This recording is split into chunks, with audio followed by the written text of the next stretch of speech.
Hola, muy buenas tardes. Mi nombre es Joyce Daniela Navarro Sendra y hoy estaremos explicando algunas de las preguntas del cuestionario con mi compañera Kiara Cervantes.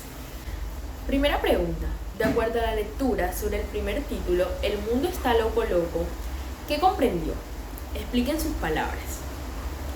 Primero que todo, este texto tiene mucha razón. En los últimos tiempos las noticias se han tornado solo un espacio de malas noticias, que valga la redundancia, que muchas veces lo hacen solamente para atormentar y angustiar a la sociedad. Hablaré de dos ejemplos. Uno de ellos fue durante la pandemia.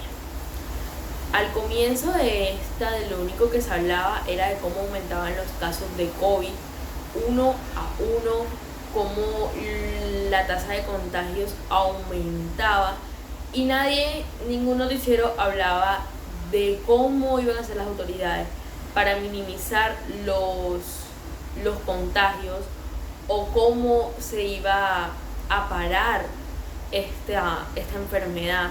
Nadie daba una palabra de fe, una palabra de esperanza. Todas las noticias eran malas respecto al COVID-19. Esto lo único que hizo era fomentar una intranquilidad.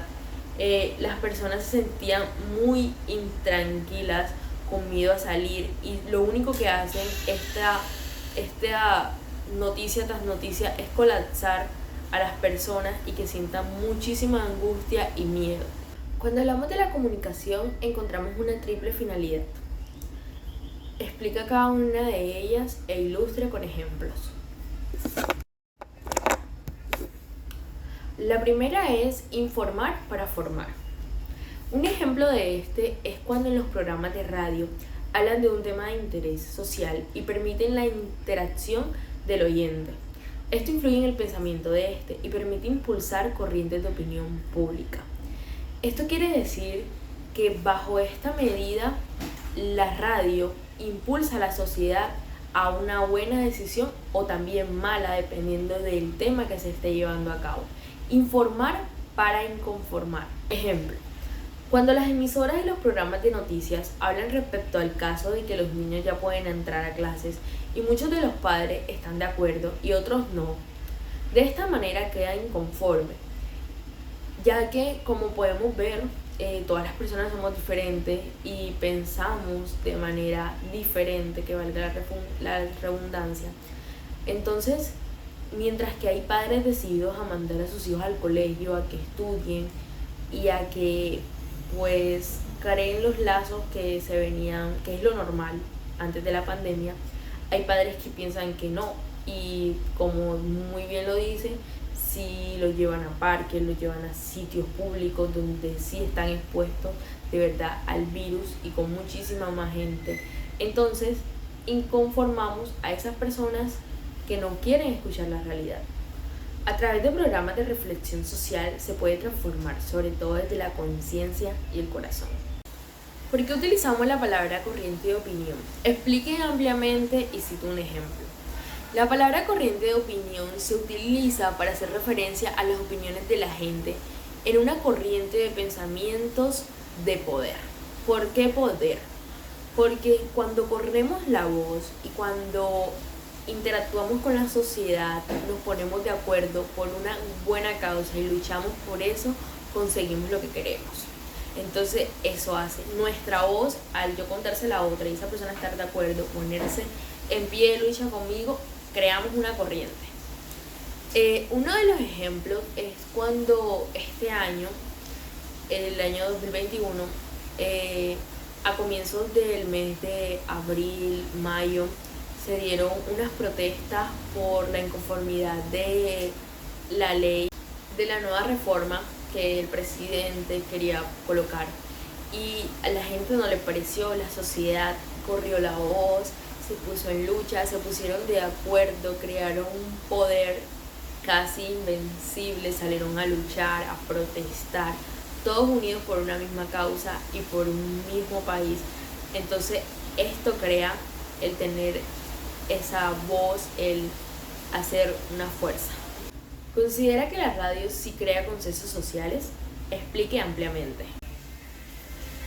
Sí, De hecho, la radio ha creado un consenso social. Una estación puede reunir la opinión pública alrededor del pensamiento democrático.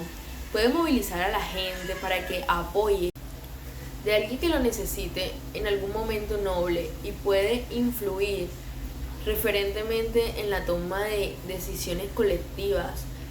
Muchas veces en la radio podemos escuchar algo que nos motive, algo que nos invite, algo que no conozcamos y que digamos, tienes razón, voy a ponerlo en práctica. Entonces sí se pueden hacer consensos sociales desde la radio. ¿Qué significan noticias y novicias? Bueno, las noticias responden a necesidades básicas y complementarias del ser humano, una curiosidad y sociabilidad al enterarse de lo que pasa y comunicarlo a los demás, conocer y dar a conocer. Una novicia significa novedad o algo nuevo. ¿Qué es la objetividad informativa? Podemos hablar de objetividad informativa siempre que tengamos por ello honestidad del sujeto informante. Para nosotros comunicarnos, la objetividad se relaciona con responsabilidad periodística, con el deber de informar verazmente. La verdad absoluta, la verdad es un concepto dinámico, tendencial, pretendemos acortar distancia entre la realidad y su relato. En esta perspectiva, la objetividad podría entenderse como menor subjetividad posible, el acercamiento más exacto a los hechos, sabiendo que nadie logra esto al 100%. ¿En qué consiste la honestidad periodística? Consiste en mantenerse fiel a los hechos, comprobar los hechos, separar los hechos de comentarios, recurrir a otra versión. ¿En qué consiste mantenerse fiel a los hechos, comprobar los hechos, separar los hechos de comentarios? Bueno, el primero es mantenerse fiel a los hechos, no hay que extremar las cifras ni exagerar los datos, decir lo que no es ni dejar de decir lo que es. Comprobar los hechos es comprobar, aquí no caben las especulaciones, ni rumores, ni me dijeron tal cosa. El primer deber de un reportero y de corresponsal es asegurar la exactitud de los datos que estén bien confirmados. Es separar los hechos de los comentarios, el público no tiene derecho a saber cuándo se trata de una cosa o cuándo se trata de otra. Ambas funciones periodísticas, informar y opinar, son igualmente válidas y deben ejercitarse pero no mezclarse. El dato noticia no puede arroparse con comentarios o matices editorializantes. ¿En qué consiste mantenerse fiel a los hechos, comprobar los hechos, separar los hechos de comentarios? Bueno, el primero es mantenerse fiel a los hechos, no hay que extremar las cifras ni exagerar los datos, decir lo que no es ni dejar de decir lo que es. Comprobar los hechos es comprobar, aquí no caben las especulaciones, ni rumores, ni me dijeron tal cosa. El primer deber de un reportero y de corresponsal es asegurar la exactitud de los datos que estén bien confirmados. Es separar los hechos de los comentarios, el público no tiene derecho a saber cuándo se trata de una cosa o cuándo se trata de otra. Ambas funciones periodísticas, informar y opinar, son igualmente válidas y deben ejercitarse pero no mezclarse. El dato noticia no puede arroparse con comentarios o matices editorializantes.